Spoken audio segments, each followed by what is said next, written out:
తెలంగాణ రాష్ట్రం 2014లో ఏర్పడే నాటికి తెలంగాణ రాష్ట్రానికి ఉన్నటువంటి అప్పు ఎంత అంటే 72,653 కోట్ల రూపాయలు. కేసీఆర్ ప్రభుత్వం వచ్చే నాటికి, రైట్, అప్పుతో వచ్చింది. సర్ప్లస్ అనేది అంటున్నారు కానీ లెక్కల్లో బడ్జెట్లో ఇది 2014 నాటికి అప్పుల విషయానికే వస్తే వచ్చింది ఉండే ఇంత.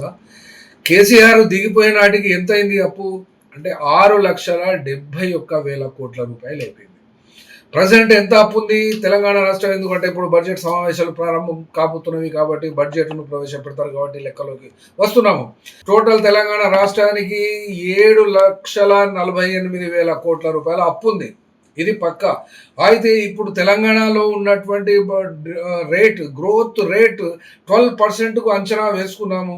ఇందులో పడ్డ స్థూల ఉత్పత్తి 18 లక్షల కోట్లు ఈ యొక్క లెక్కలలో గనక వచ్చింది. కాబట్టి ఇక్కడ కేటాయించవలసినటువంటి రంగాలు, కేటాయించగలిగినటువంటి ఉపాధికి సంబంధించిన అంశాలు ఏమున్నవి అని గనక చూసినట్లయితే యథాతథంగానే ఇప్పుడు ఉన్నటువంటి అప్పు నుండే ఈ యొక్క మరింత అప్పు చేయాల్సినటువంటి దుస్థితే ఉంది.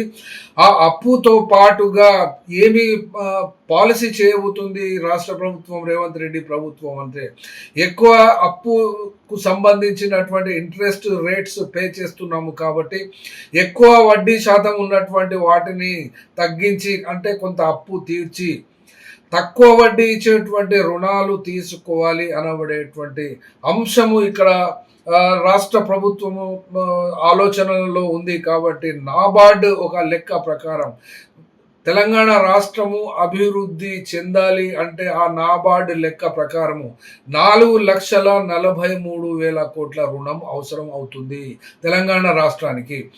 రేవంత్ రెడ్డి ప్రభుత్వము 2025-26లో 54,010 కోట్ల రూపాయలు అప్పు చేసింది. అట్లాగే ఇప్పుడు ఈ యొక్క అప్పు సరాసరి 56,000 నుండి 60,000 కోట్ల రూపాయల వరకు ప్రతి సంవత్సరం అప్పు అవసరం అవుతున్నది.